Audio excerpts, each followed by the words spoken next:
The Quran is the word of Allah subhanahu wa ta'ala.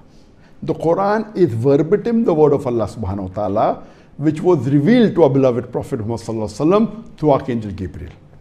Then the scribes, the Sahabas, they wrote down, and Prophet Muhammad sallallahu alaihi wasallam checked it up personally. He asked them to recite it.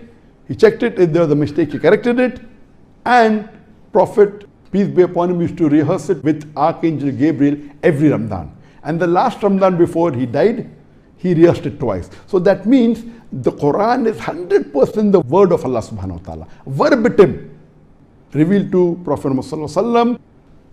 The Prophet dictated to the Sahaba, they wrote it down, he counter-checked it, he revised it with Archangel Gabriel. So Quran is verbatim, word to word, without a difference even of a letter. The word of Allah subhanahu wa ta'ala. And it's very clear to you and to every single very advanced student and specialist that the standard narrative has holes in it. That's what I'm going to say.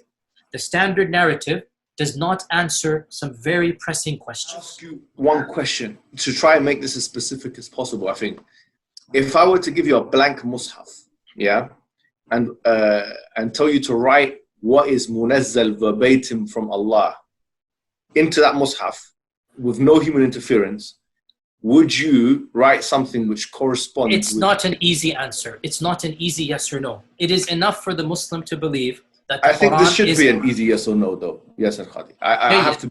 Okay, very, very well. So, yeah, Muhammad, after we get off this phone call, me and you, let's have a number of discussions. No problem. I'm very open with advanced students.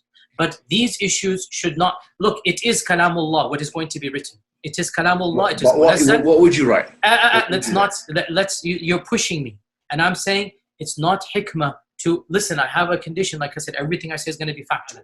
But what is happening in the last few years is not me anymore. It's the Western academics. These problems are now becoming mainstream. Twitter has so many accounts of Quran experts and they're non-Muslims, or they're just saying things. There are books written. Yani Brill released a book by Shadi Nasser. Again, yani, read that book as well. Yani, so for those that are interested in stuff, and you'll understand that, hey, we need ulama who believe in the Quran to defend the Quran. Alhamdulillah. This idea that the Quran is preserved word for word, or haraka for haraka, you don't find this kind of opinion in the classical sources.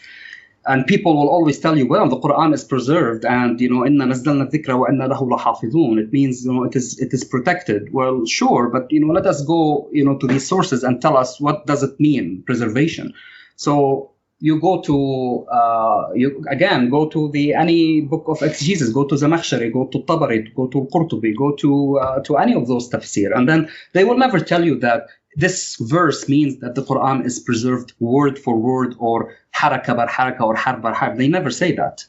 All they say, well, the Quran is preserved from omission and additions. It's preserved from the devils or the shayateen to add something to it. It's preserved that the shayateen would never take anything from it, right?